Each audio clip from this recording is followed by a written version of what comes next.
Preamble. Preamble is an introduction type of Indian Constitution. It is like an index of Constitution. Barrowbury Union Case 1960, Supreme Court declared that preamble is not a part of Indian Constitution. Berubari case में जो है ना 1960 में supreme court ने declare कर दिया था preamble जो है ना इंडियन कॉन्स्टिट्यूशन का पार्ट नहीं है. Even after that preamble goes to this case goes to the Keshavananda Bharati versus state of Kerala case in 1973, the issue of preamble. In this case, Supreme Court overruled its previous decision and declared that the preamble is an integral part of Indian Constitution and Parliament has power to amend it.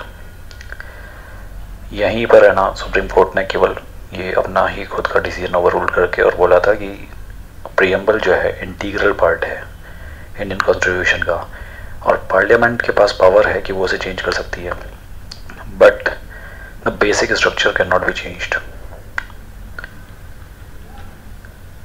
And preamble was amended by 42nd Amendment Act of 1976, where 3 words were added: socialist, secular, and integrity. These were 3 most important words in the preamble. In addition to that, we will discuss more terminologies of the preamble. But these 3 words was not originally included in the preamble when it was created. What preamble defines? Preamble has its own structure which have its own qualities. Like people are supreme.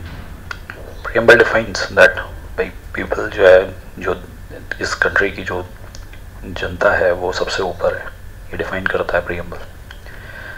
Second, preamble ये भी define करता है कि इस देश की जो government है वो किस टाइप की होगी. What type of government it will be created by the constitution. ये जो है डिसाइड करता है by 5 terminologies: sovereignty, socialist, secular, democratic and republic. ये 5 terminologies डिफाइन कर देती हैं कि आपकी गवर्नमेंट किस टाइप की है. We will discuss more in detail. Sovereign. Sovereign means India is free to make its internal as well as external policies. Sovereignty decide करती है कि भाई आप फ्री हो, आपकी कंट्री फ्री है कि आप इंटरनल और external policies both you can make by your own. You do not have any pressure of any country. And similarly foreign policy is decided रहता है elected representatives are the ministers. They decide that the foreign policy is like that. Socialist. Socialist means equal distribution of resources. जो भी resources हैं वो equally distribute हो. Socialist says that. And socialist word was included in the preamble by the 42nd Amendment Act 1976. ये बाद में add हुआ था 42nd Amendment में. 42nd Amendment में बहुत सारे चेंजेस हुए थे, तो उसमें से ये भी है. Secularism. Secularism state that state would not have any religion. ऐसे तो अपनी कंट्री में बहुत सारे रिलीजन हैं, अराउंड 8 रिलीजन तो मेजर हैं, उसमें से भी स्टेट का कोई रिलीजन नहीं होता. अब कहने में ठीक लगता है कि भाई ठीक है स्टेट का कोई रिलीजन नहीं है, but state can intervene in the religion. ऐसा नहीं है कि स्टेट का कोई रिलीजन नहीं है तो वो इंटरवीन भी नहीं कर सकता. अगर उसे कोई लगता है कि ये गलत हो रहा है इस रीजन में, अभी ट्रिपल तलाक का भी चल रहा है, तो उसमें भी स्टेट जो है सुप्रीम कोर्ट तक मैटर चला गया कि भी इसको हटा देना चाहिए. जो भी है वो जो भी होगा वो पता चल जाएगा.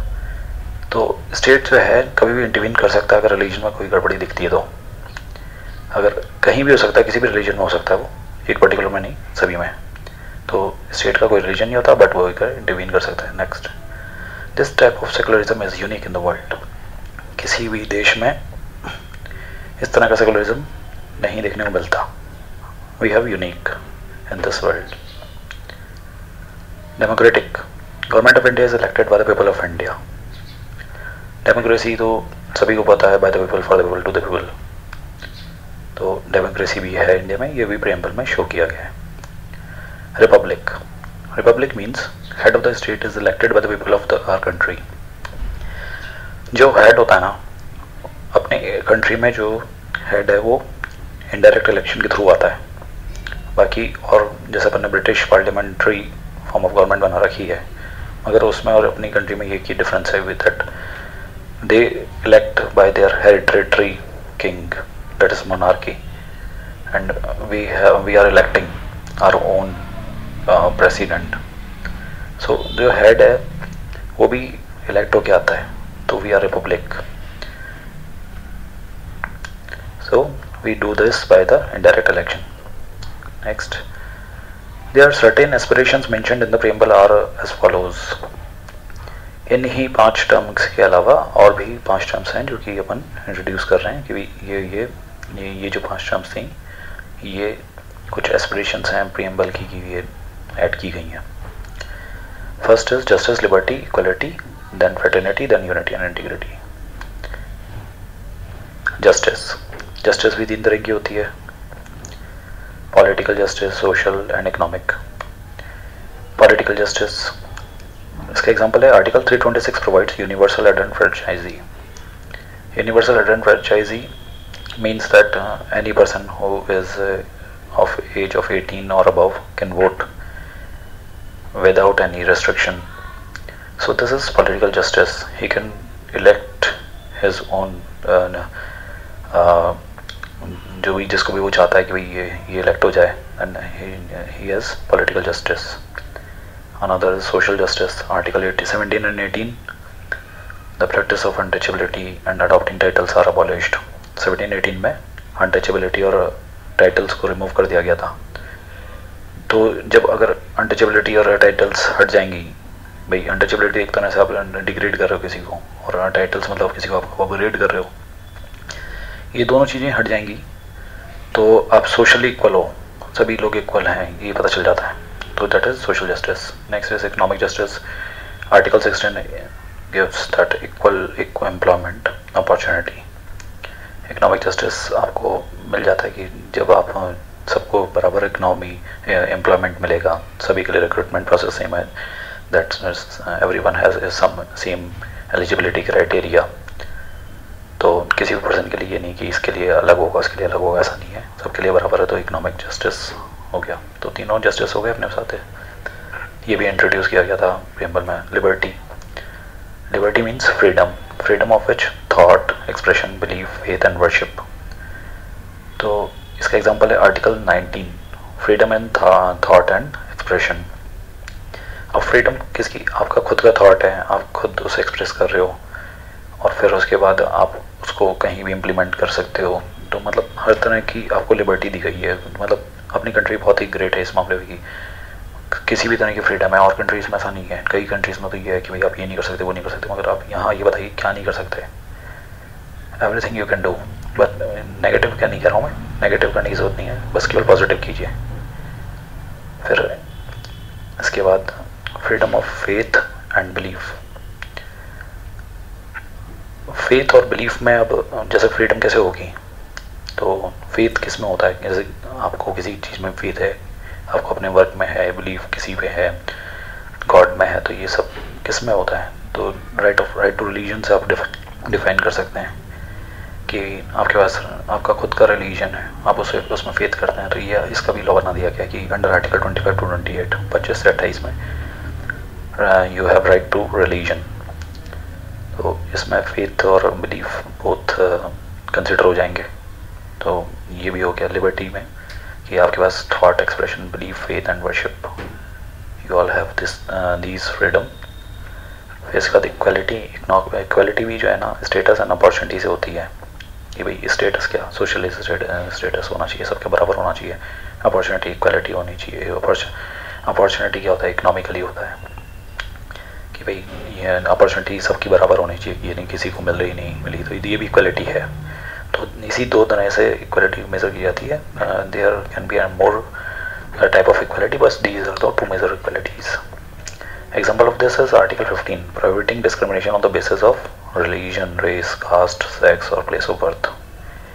आर्टिकल 15 में जो है ना ये डिस्क्राइब कर दिया गया था कि you do not have any discrimination on the basis of religion, race, caste, sex और place of birth.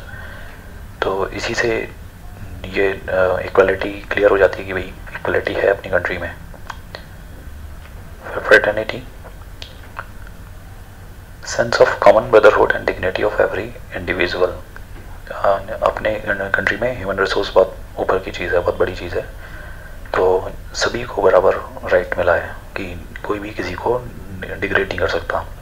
You can go directly to the supreme court at that time. तो सेंस ऑफ कॉमन ब्रदरहुड, आपको सभी को बराबर respect है, dignity है, और ये एक्सप्लेन किया जाता है आर्टिकल 21 में। तो ये तो हो गया प्रीएम्बल। तो इसमें फिर आपने अगर ये सब चीज़ें कर ली तो इसके बाद आपको कोई भी क्वेश्चन अटकना नहीं है, क्योंकि यही टर्मिनोलॉजी सबसे पूछी जाती है एमसीक्यूज़ में भी और इन डिटेल एग्जाम्पल में। जो मेंस में है वो डायरेक्टली ऐसे नहीं पूछता कि आपको प्रीएम्बल में क्या करना है, कि क्या है प्रीएम्बल, क्या है क्या नहीं। बस आपको क्वेश्चन पूछेगा ना, तो वो प्रीएम्बल में से रिलेटेड आप जो भी ये करते हैं तो उसको आप यूज़ कर सकते हैं उस चीज़ को। 42nd अमेंडमेंट एक्ट जैसे आता है तो उसमें आपने कहीं भी ये ले लिया भाई सोशल सेकुलर, ये जो टर्मिनोलॉजीज ऐड हुई थी, तो इस तरीके से आप इनडायरेक्टली इन चीज़ों को यूज़ करते हैं। डायरेक्टली इस पर प्रीएम्बल पे क्वेश्चन नहीं आता, मगर एमसीक्यूज़ में आ जाता है। एमसीक्यूज़ में डायरेक्टली पूछ लेते हैं भाई आर्टिकल 21 में क्या है, क्या हुआ था, तो इस तरीके से। ठीक है, okay. Keep watching, don't forget to subscribe, comment and like. Thank you.